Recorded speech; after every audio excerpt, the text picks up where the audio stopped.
જ્યાં સુધી પૃથ્વી રહે ત્યાં સુધી સતત આપના ચરિત્રોનું, આપની કથાનું હું શ્રવણ કર્યા કરું. ભગવાને હનુમાનજીને રાજી થઈને વચન આપેલું, વરદાન આપેલું, ત્યારથી હનુમાનજી ચિરંજીવી છે. આજે પણ જ્યાં જ્યાં ભગવાનની કથા થાય ત્યાં હનુમાનજી આવી અને ભગવાનની કથાનું શ્રવણ કરતા હોય. એ તો આપણી માયિક દ્રષ્ટિ આંખ છે એટલે આપણે જોઈ ન શકીએ. બાકી અહીંયા પણ હનુમાનજી મહારાજ આવીને કથાનું શ્રવણ કરતા હશે હો.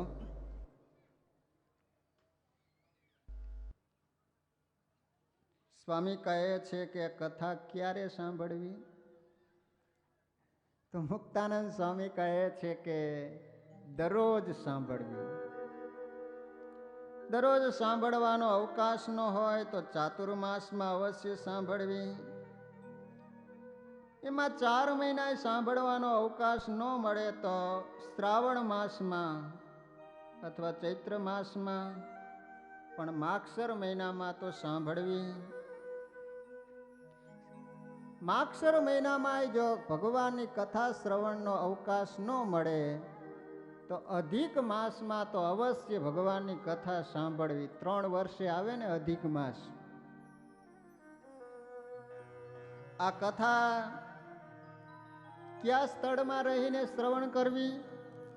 તો નદીનો કિનારો હોય, પવિત્ર તીર્થ હોય, મંદિરમાં પણ ભગવાનની કથાનું આયોજન થઈ શકે, શ્રવણ કરી શકાય.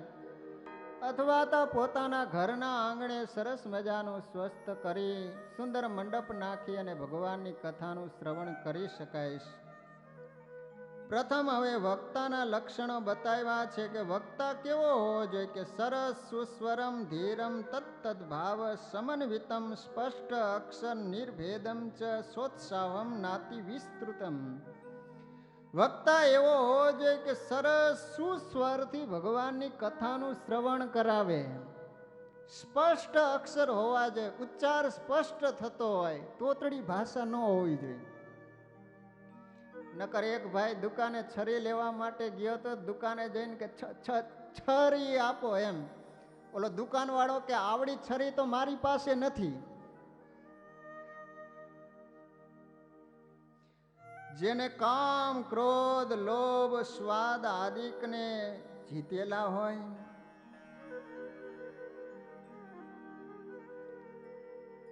જે વર્તમાને યુક્ત હોય, ખરેખર જે વક્તા વર્તન વાળો હોય અને એ વાતો કરે ને એની બહુ અસર થતી હોય. વર્તન વિનાની વાત છે ને, કદાચ માણસને આ મીઠી લાગતી હશે વાણી, પણ એ સમાજમાં કઈ પરિવર્તન ન કરી શકે. સ્વામિનારાયણ ભગવાન સંતોને જ્યારે ગામડામાં વિચરણ કરવા માટે મૂકતા ને, સંતો કહેતા કે પ્રભુ અમે તો અભણ છીએ, ભણેલા નથી, અમે શું વાતો કરશું? ત્યારે સ્વામિનારાયણ ભગવાન એમ કહેતા કે સંતો તમારું વર્તન છે એ વાતો કરશે, તમારે બોલવું નહીં પડે.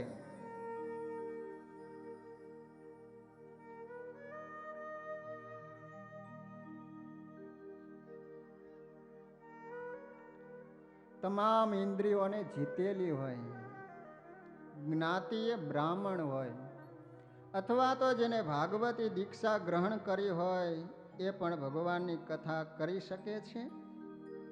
અનેક લક્ષણો બતાવ્યા છે વક્તાના. હવે શ્રોતાના લક્ષણો બતાવે છે. બરાબર કાન દઈને સાંભળી લેજો. 7 દિવસ સુધી જે સ્વામી નિયમ બતાવે છે એ નિયમનું પાલન કરજો. પહેલી જ વાત કરી કે જેટલા દિવસ કથાનું શ્રવણ કરે એટલા દિવસ ઉપવાસ કરે. કેમ થાય છે?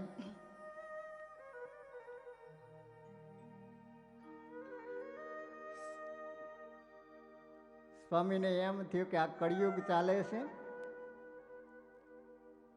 7 દિવસ તો કોઈ ઉપવાસ કરી નહીં શકે. ગમે તેમ તો સાધુનું હૃદય છે ને, તુલસીદાસજીએ કહ્યું સાધુ હૃદય નવનીત સમાના, કહા કવિન પર કહા ન જાન. સાધુ હૃદય નવનીત સમાના, સાધુ હૃદય નવનીત સમાના, કહા કવિને પર કહા ન જાના, કહા કવિને પર કહા ન જાના, નિજ પરતાપ દ્રવય નવનીતા, નિજ પરતાપ દ્રવય નવનીતા, પર દુઃખ દ્રવય સો સંત પુનીતા, પર દુઃખ દ્રવય સો સંત પુનીતા, સાધુ હૃદય નવનીત સમાના, સાધુ હૃદય નવનીત સમાના.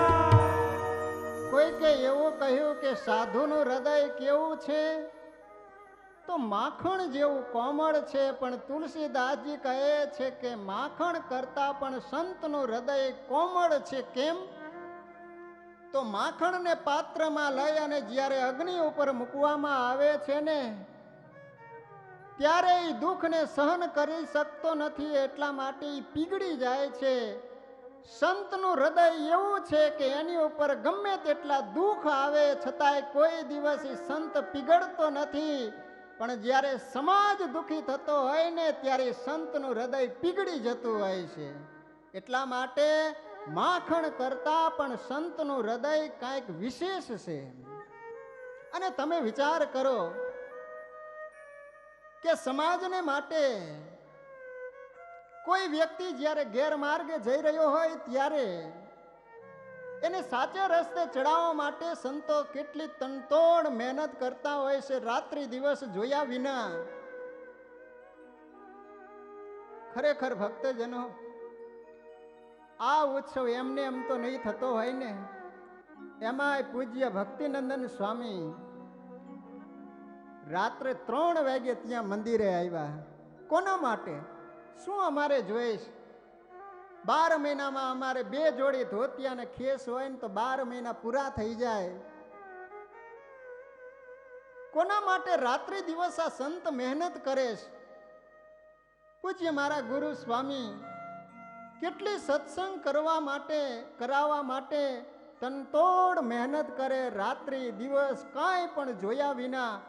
તમે વિચાર તો કરો કે જે સંતે આજે 35 વર્ષ ત્યાં મોઢામાં અન્નનો ટુકડો મૂક્યો નથી, આવા એક તપોનિષ્ઠ સંત જ્યારે ગામડાની અંદર વિચરણ કરે અને ગામમાં કોઈક મંદિર કરવા હોય, શક્તિ ન હોય, પૈસા ન હોય, સ્વામીએ પોતાને માટે કોઈ દિવસ 1 રૂપિયો માંગ્યો નથી, પણ મંદિર કરવા હોય તો હરિભક્તોને વાત કરે અને સ્વામીનું વર્તન જોઈ અને સંતોને માટે ગમે તેટલા બોલે એટલા રૂપિયા આપવા માટે તૈયાર થાય. કોના માટે? એમ માટે આ સંતોના દાખલા સામે તમે જોઈજો. શીલવંત સાધુને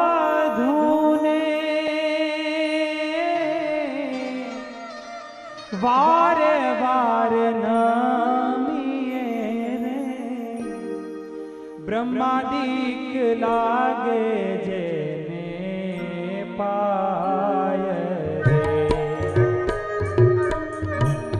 શીલવંત સાધુને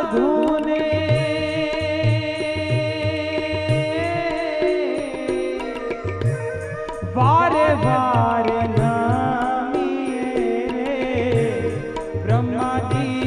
લાગે જેને પાય રે.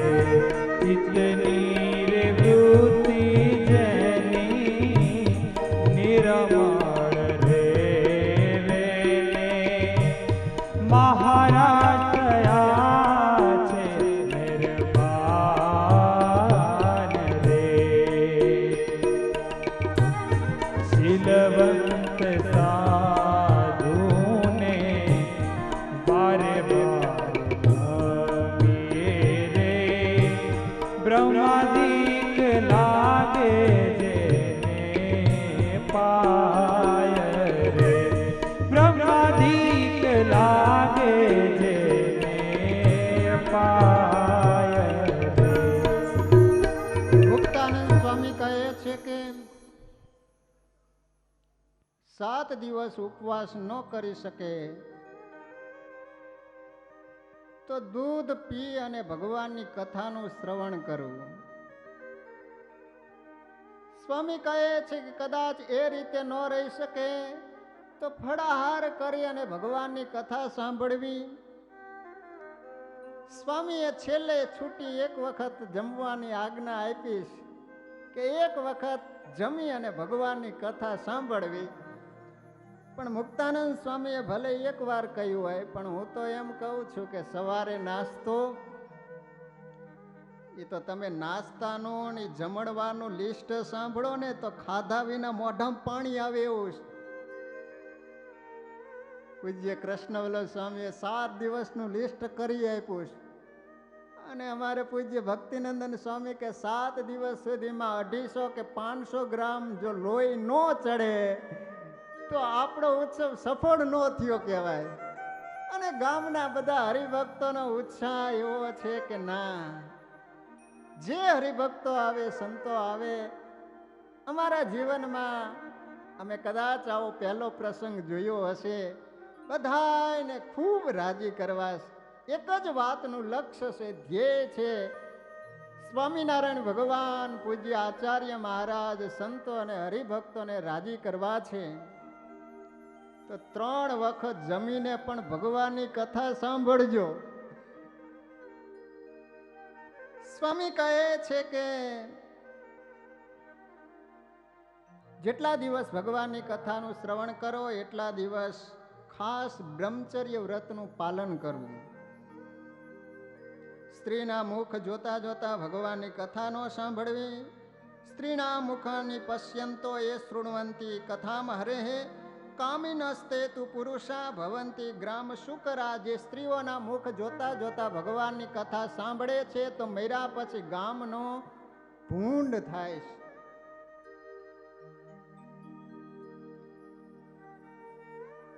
કથા ચાલતી હોય અને વચમાં વાતો કરે, વિક્ષેપ કરે તો મર્યા પછી ગધેડાના જન્મને પામે છે.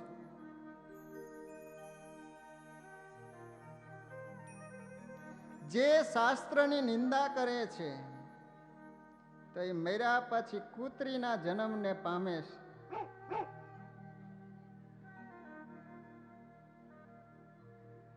હવે તમે જુઓ તો ખરા, ગામો ગામમાં ભૂંડની સંખ્યા વધતી જાય છે.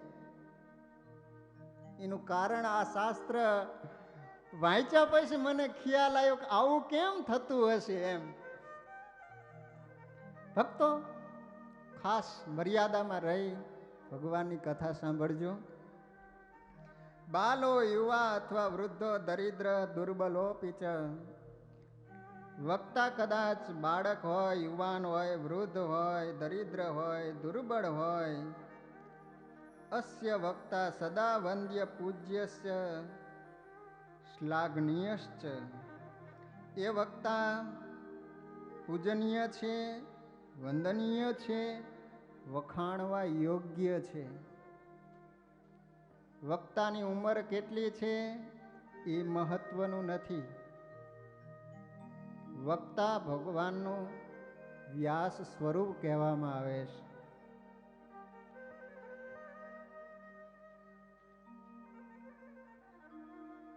આવી રીતે શ્રોતાના અને વક્તાના લક્ષણો બતાવ્યા છે. તો આપણે 7 દિવસ સુધી શ્રીમદ સત્સંગી જીવનનું આપણે શ્રવણ કરવાનું છે. તો 9 અધ્યાયમાં સત્સંગની માસમાં મુક્તાનંદ સ્વામીએ ખૂબ મહિમા બતાવ્યો છે. તો આજે તો આપણે કથાનું આચમન કરી, મહાત્મ્યનું શ્રવણ કરી અને ભગવાનના નામ સાથે કથાને અહીંયા વિરામ, ભગવાનના નામ સાથે અહીંયા કથાને વિરામ આપીશું. બોલો સ્વામિનારાયણ ભગવાન કી